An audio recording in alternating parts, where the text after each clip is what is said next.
1 Samuel 14. Jonathan's daring plan.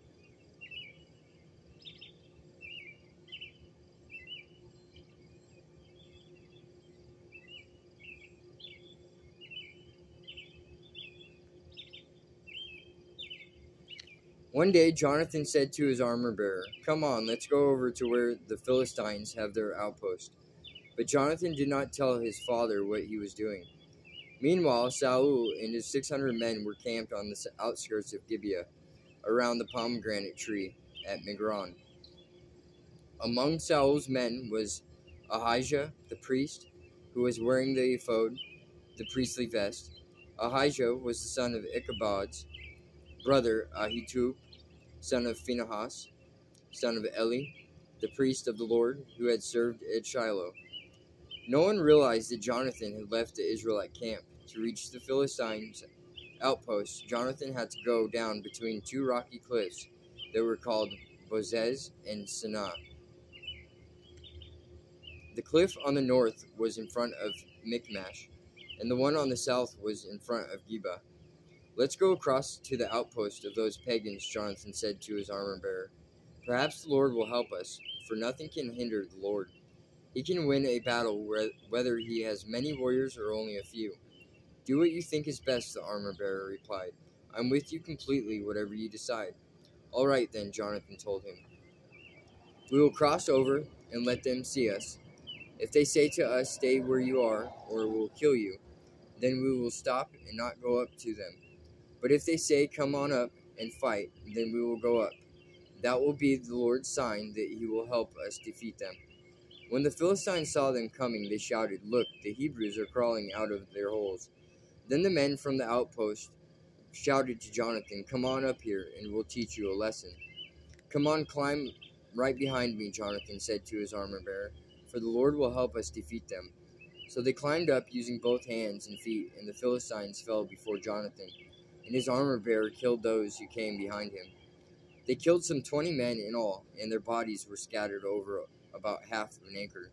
Suddenly panic broke out in the Philistine army, both in the camp and in the field, including even the outpost and raiding parties.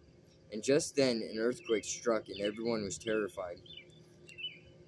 Israel defeats the Philistines. Saul's lookouts in Gibeah of Benjamin saw a strange sight. The vast army of Philistines began to melt away in every direction. "Call the roll and find out who's missing," Saul ordered. And when they checked, they found that Jonathan and his armor-bearer were gone. Then Saul shouted to Ahijah, "Bring the ephod here," for at that time Ahijah was wearing the ephod in front of the Israelites. But while Saul was talking to the priest, the confusion in the Philistine camp grew louder and louder. So Saul said to the priest, "Never mind, let's get going." Then Saul and all his men rushed out to the battle and found the Philistines killing each other. There was terrible confusion everywhere. Even the Hebrews who had previously gone over to the Philistine army revolted and joined in with Saul, Jonathan, and the rest of the Israelites. Likewise, the men of Israel who were hiding in the hill country of Ephraim joined the chase when they saw the Philistines running away. So the Lord saved Israel that day, and the battle continued to rage even beyond Bethaven. Saul's foolish oath.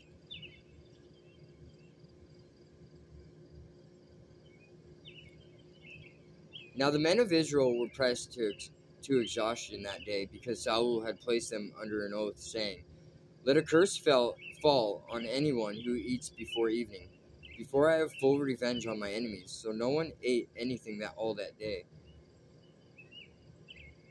even though they had all found honeycomb on the ground in the forest. They didn't dare touch the honeycomb because they all feared the oath they had taken. But Jonathan had not heard his father's command, and he dipped the end of his stick into a piece of honeycomb and ate the honey.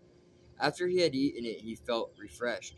But one of the men saw him and said, "Your father made the army take a strict oath that anyone who eats food today will be cursed. That is why everyone is weary and faint." "My father has made trouble for us all," Jonathan exclaimed. "A command like that only hurts us. See how refreshed I am now that I have eaten this little bit of honey. If the men had been allowed to eat freely from the food they found among our enemies, think how many more Philistines we could have killed." They chased and killed the Philistines all day from Michmash to Aijalon, growing more and more faint. That evening they rushed for the battle plunder and butchered the sheep, goats, cattle, and calves, but they ate them without draining the blood. Someone reported to Saul, "Look, the men are sinning against the Lord by eating meat that still has blood in it." "That is very wrong," Saul said. "Find a large stone and roll it over here. Then go out among the troops and tell them, 'Bring the cattle, sheep, and goats here to me. Kill them here and drain the blood before you eat them. Do not sin against the Lord by eating meat with the blood still in it.'" So that night all the troops brought their animals and slaughtered them there. Then Saul built an altar to the Lord. It was the first of the altars he built to the Lord. Then Saul said, "Let's chase the Philistines all night and plunder them until sunrise. Let's destroy every last one of them." His men replied, "We'll do whatever you think is best." But the priest said, "Let's ask God first." So Saul asked God, "Should we go after the Philistines? Will you help us defeat them?" But God made no reply that day. Then Saul said to the leaders, "Something's wrong. I want all my army commanders to come here. We must find out what sin was committed today. I vow by the name of the Lord who rescued Israel that the sinner will surely die, even if it is my own son Jonathan." But no one would tell him what the trouble was.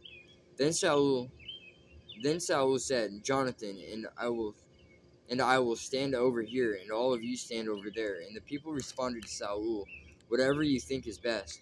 Then Saul prayed, "O Lord God of Israel, please show us who is guilty and who is innocent." Then they cast sacred lots, and Jonathan and Saul were chosen as the guilty ones, and the people were declared innocent. Then Saul said, "Now cast lots again and choose between me and Jonathan." And Jonathan was shown to be the guilty one. "Tell me what you have done," Saul demanded of Jonathan. "I tasted a little honey," Jonathan admitted. "It was only a little bit on the end of my stick. Does that deserve death?" "Yes, Jonathan," Saul said. "You must die. May God strike me and even kill me if you do not die for this." But the people broke in and said to Saul, "Jonathan has won this great victory for Israel. Should he die?